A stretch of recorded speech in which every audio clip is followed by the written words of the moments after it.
Dear students, good morning all of you. Today we will discuss about the political science of class 9th lesson 4, and this is the fourth video on this lesson. बेटा इससे पहले हम लोग ने तीन video पढ़ चुका है, तीन चैप्टर हम लोग पढ़ चुके हैं, तीन टॉपिक्स को डिस्कस कर चुका है। बट आज हम लोग डिस्कस करेंगे पॉइंट नंबर 4.2 में, जिसका नाम है what is our system of election, यानी कि हमारे कंट्री में इलेक्शन किस तरह से होती है, क्या प्रक्रिया है, इसकी क्या प्रोसेस है। आज हम लोग इस पर डिस्कस करने वाले हैं। इससे पहले हम लोग वर्ल्ड में अलग अलग कई चीज़ों के बारे में पढ़ने वाले हैं, पढ़े हैं कि what is election, why need is election और इलेक्शन कंपटीशन। बट आज हम लोग पढ़ने वाले हैं अपने कंट्री के बारे में कि हमारे कंट्री में इलेक्शन का जो प्रोसेस है वो कैसे होता है। उसमें जो पहला पॉइंट आपको दिया हुआ है पेज नंबर 60, इलेक्टोरल कॉन्स्टिट्यूंसी। तो हम देखते हैं कि इलेक्टोरल कॉन्स्टिट्यूंसी क्या है। देखते हैं, you read about the people of Haryana electing 19 MLAs. You may have wondered how they did that.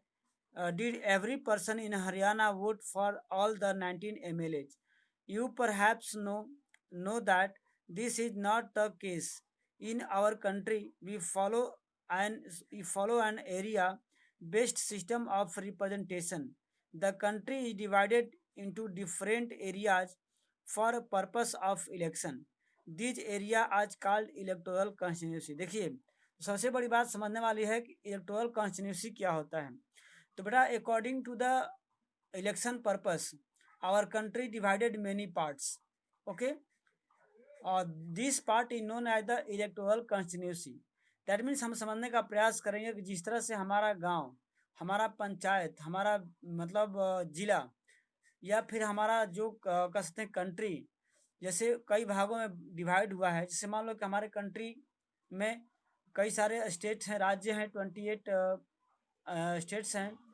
प्रत्येक स्टेट में डिस्ट्रिक्ट होते हैं। प्रत्येक डिस्ट्रिक्ट में आपको ब्लॉक होता है, जिसको ब्लॉक कहते हैं या आप लोग तहसील कहते हैं। प्रत्येक तहसील में पंचायत होती है और प्रत्येक पंचायत में गांव होता है। प्रत्येक गांव में वार्ड होते हैं, ठीक है। उसी प्रकार चुनाव की दृष्टि से पूरे भारत को नियर अबाउट कई छोटे छोटे भागों में डिवाइड कर दिया गया है, ताकि एक व्यक्ति को अगर हमें इलेक्ट करना होगा, जैसे मान लो कि हम लोग प्रधानी का चुनाव देखते हैं जो कि लोकल लेवल का है, तो हम सबको पता है। तो क्या होता है, प्रत्येक पंचायत का अलग अलग प्रधान होते हैं।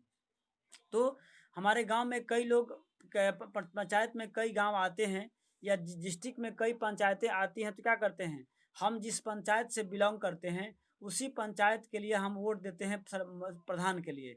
ऐसा नहीं कि हम पूरे जिले का प्रधान को हम ही इलेक्ट करते हैं, ऐसा नहीं होता है। हम जिस पंचायत के हैं उस पंचायत के प्रधान को वोट देते हैं, या उसमें कई कैंडिडेट होते हैं तो हम किसी एक को इलेक्ट करते हैं जो हमारा प्रधान बनने के लायक हो।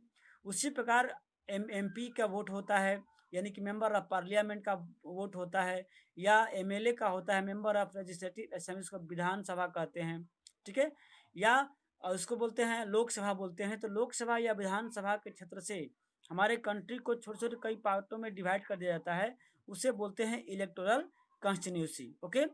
The voters who live in area elect one representative. और जो वोटर्स जो हैं, जो सिटीजन्स हैं, जिस एरिया से आते हैं वहाँ एक वोट अपने रिप्रेजेंटेटिव को देते हैं, जिनको वो लगता है कि हमारे लिए अवेलेबल है, हमारे लिए मतलब अच्छा है।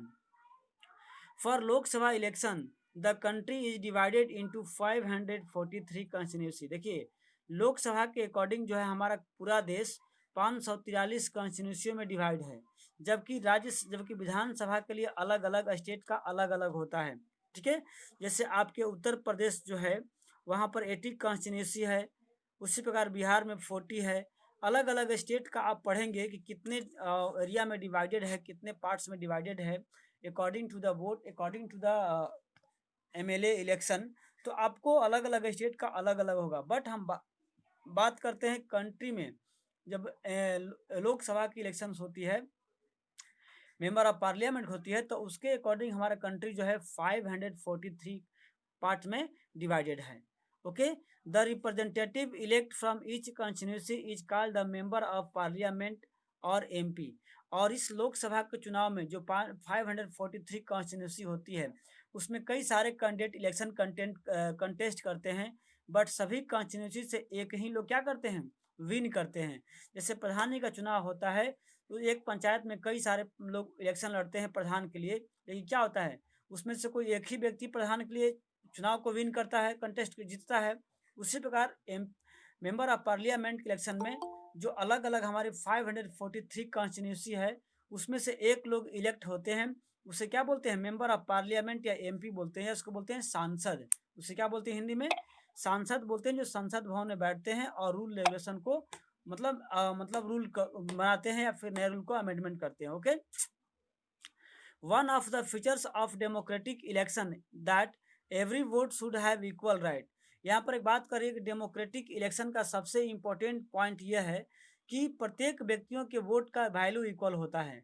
ऐसा नहीं कि रिच पर्सन का वैल्यू अलग होगा, पुअर पर्सन का वैल्यू अलग होगा, हिंदू का वोट का वैल्यू अलग होगा, मुस्लिम के वोट का वैल्यू अलग होगा, गर्ल्स का अलग होगा, बॉयज का अलग होगा, लेडीज का अलग होगा, जेंट्स का अलग होगा, बैकवर्ड कास्ट का अलग होगा, फॉरवर्ड कास्ट का अलग, ऐसा नहीं होता है।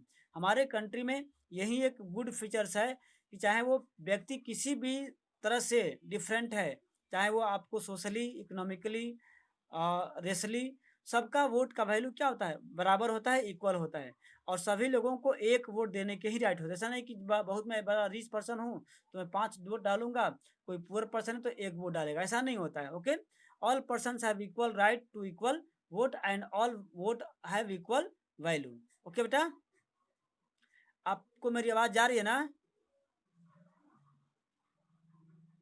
Yes sir. समझ में आ रहा है कि नहीं, समझ में आ रहा है कि नहीं? Yes sir. ओके, चलते हैं नेक्स्ट हम लोग। तो one of the features of democratic election is that every vote should have equal value. That is why our constitution require that each constituency should have a roughly equal population living within it। आखिर ये जो बात है कि हमारा जो country है 543 पार्टों में डिवाइड है according to the electoral constituency. तो ये कैसे डिवाइड है, तो एक रफली एक आइडिया होता है कि किस एरिया में कितने मतलब पॉपुलेशन है, तो पॉपुलेशन के अकॉर्डिंग उसको बांट दिया जाता है कि लगभग प्रत्येक कॉन्स्टिट्यूंसी में जो पॉपुलेशन है वो इक्वल होना चाहिए। थोड़ा बहुत 2-4-500 की बात नहीं है, ठीक है, 2-4-500 आगे मतलब अधिक कम बेसी हो सकता है, बट इससे अधिक की मतलब डिफरेंसेस नहीं होता है। ओके, तो इसको बोलते हैं इलेक्टोरल कॉन्स्टिट्यूंसी। ओके,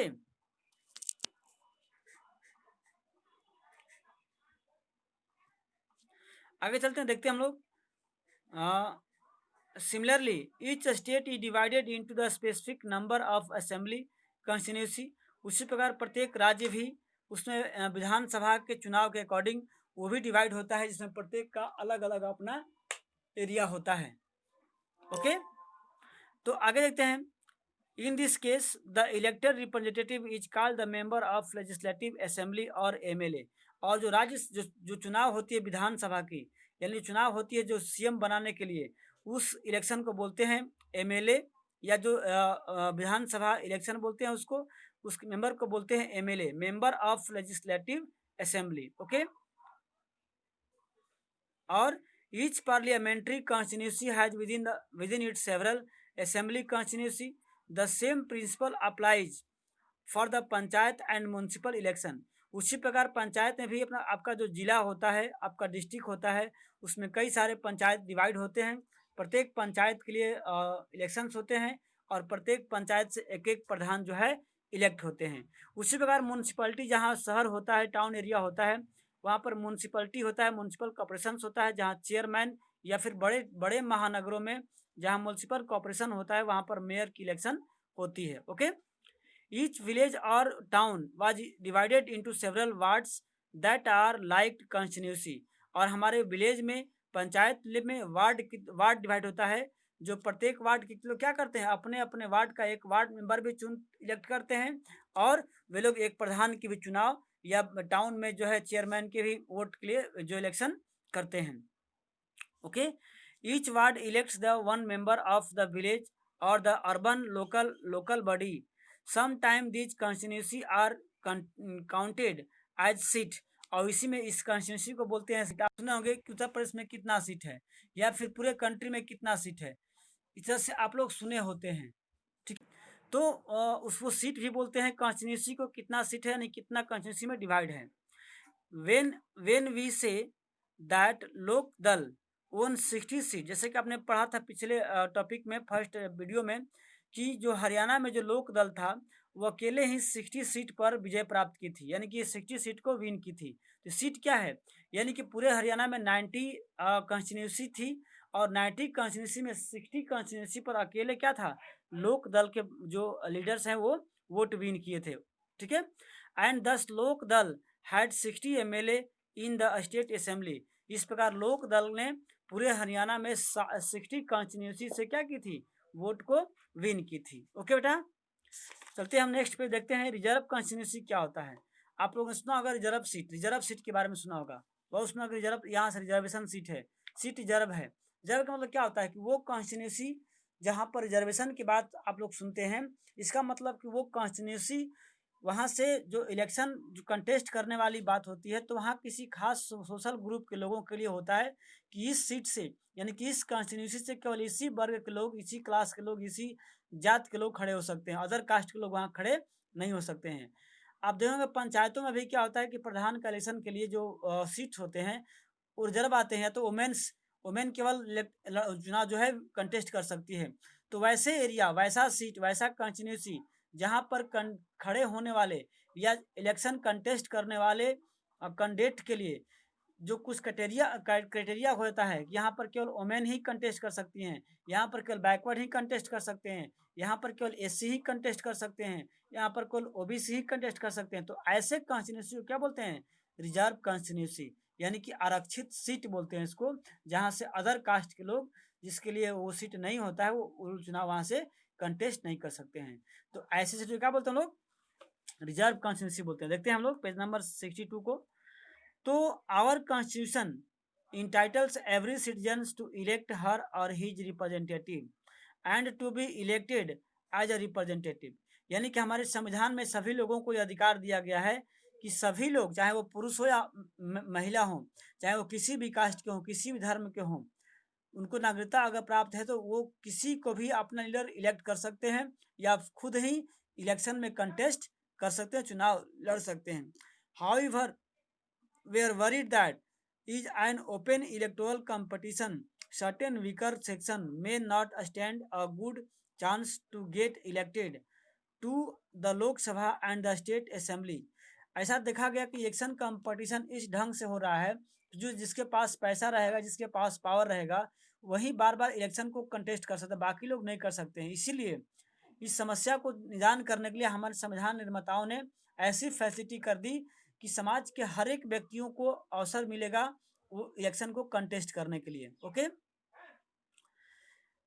हाँ, नेक्स्ट है legislative assemblies. They may not have the required resources, education and contest to the contacts to the contest and win the election against others, यानी कि इस तरह से लोकसभा या विधानसभा कोई भी इलेक्शन हो, उसमें ऐसा ना हो कि जीतने के लिए किसी को चांस ना मिले, चाहे वो एजुकेटेड पर्सन हो या इकोनॉमिकली बैकवर्ड पर्सन हो, ऐसा कोई उसको कंडीशन या सिचुएशन ना हो पाए ताकि वो इलेक्शन कंटेस्ट ना करे, इसलिए रिजर्व की जाती है। If that happens the our parliament and assembly would be deprive of the voice or a sufficient section of our population that would make our democracy less representative and less democratic.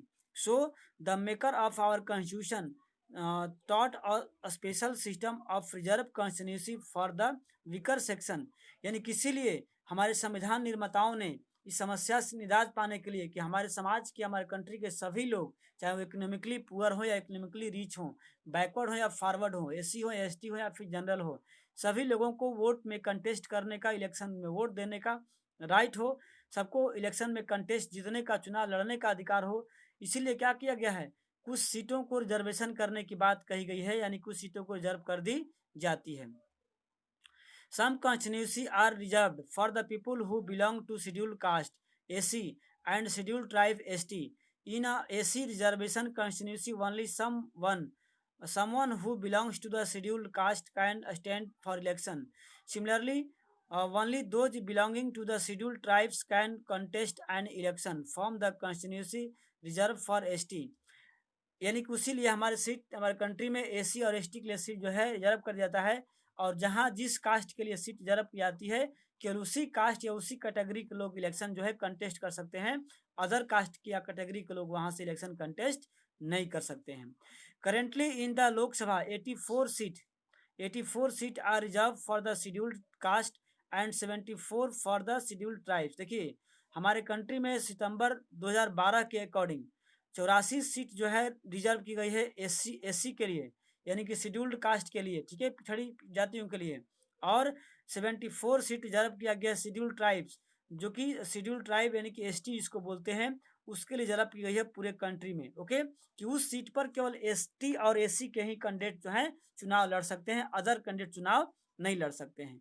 This member is proportion of their share in the total population. और ये कैसे निर्धारित होता है, तो जितनी उनकी संख्या होती है उसके अकॉर्डिंग उन्हें सीट जो है या उन्हें कॉन्स्टिट्यूंसी रिजर्व की जाती है। Thus the reserve seat for SC and ST do not take away to legitimate share of any other social group. This system of reservation was extended later to other weaker section at the district and local levels. यानी उसी प्रकार seat reserve के बाद जो है अलग अलग कई एरियाओं में, यानी कि लोकल लेवल, यानी कि प्रधानी के चुनाव में भी, जिला पंचायत के चुनाव में भी क्या होता है, कुछ सीटें रिजर्व जो है कर दी जाती है। The system of reservation was enacted later to the weaker section at district and the local level. In many states, seat is rural panchayat and the urban municipalities and corporation. Local bodies are now reserved for the other backward class OBC as well. यानी कि पंचायत चुनाव में या फिर municipality या municipal corporation में other को भी रिजर्वेशन, ओबीसी को भी जो है बैकवर्ड क्लास के साथ साथ रिजर्वेशन देने की बात आती है। However the proportion of seat reserve varies from state to state. Similarly 1/3 of seat are reserve in rural and urban local bodies for the women candidate. उसी प्रकार 1/3 जो सीट है वो आपको वुमेन के लिए भी क्या किया गया है, रिजर्व करने की बात मांग कही गई है। ठीक है, तो ये था हमारा दो topic, reservation constituency and local constituency, electoral constituency. अब हम पढ़ेंगे कल से सबसे इम्पोर्टेंट पॉइंट और इंटरेस्टिंग पॉइंट, वोटर लिस्ट। आखिर वोटर लिस्ट कैसे होता है, कैसे बनता है, उसमें क्या रिक्वायरमेंट होती है, और नॉमिनेशन कैंडिडेट कैसे चुनाव कंटेन करने के लिए क्या प्रक्रिया उसकी होती है। तो इस पॉइंट को हम लोग कल पढ़ते हैं नेक्स्ट टॉपिक में, वोटर लिस्ट। तो ये हमारा जो वीडियो नंबर है आपका हो जाएगा 5th। ठीक है, इससे पहले हम लोग आज 4th वीडियो कर चुके हैं, तो आप इसको देख लीजिएगा। अब हम चलते हैं, रिवीजन करेंगे, आपसे कुछ क्वेश्चन पूछेंगे, आप जाइएगा नहीं। ओके।